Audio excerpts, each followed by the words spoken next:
ኃጢአትን ስትሰራ ይጥለኛል ብለህ የተማመንክበትን ጉልበት እግዚአብሔር ያስወጣኛል ብለህ እንዴት መተማመን ያቅታል? አይኑ ማንም ሰው ከኃጢአት ጋር የሚያደርገው ትግል ቀላል አይደለም። ማንም ሰው ቅዱስ ጳውሎስ እንዲያውም እስከ ደም ጠብታ መፍሰስ ድረስ ነው ታገሉ የሚል በጣም ከባድ ነው። እውነቴን ነው የምልህ። ለምን ኃጢአት መምጫ መንገዱ እንደ በሽታ የሚታወቅ ብቻ አይደለም። ባልጠበቅከው መንገድ ነው ኃጢአት የሚጥልህ።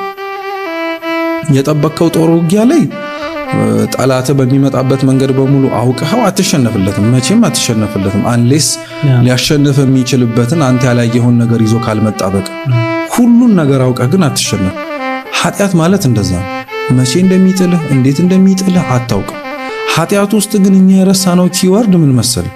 በኃጢአት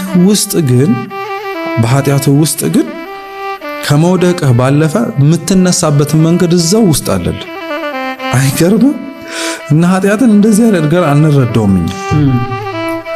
ኃጢአት ሰዎችን ከእግዚአብሔር እንደምታርቃቸው እንደምታሳጣቸው አምላካቸውንም ጭምር በዛው መንገድ ውስጥ ግን ያጣኸውን እግዚአብሔርን እና የበደልከውን አምላክህን እውነት ልቡናህ ኃጢአቱን እየጠላ ማረግ ግን አቅቶት።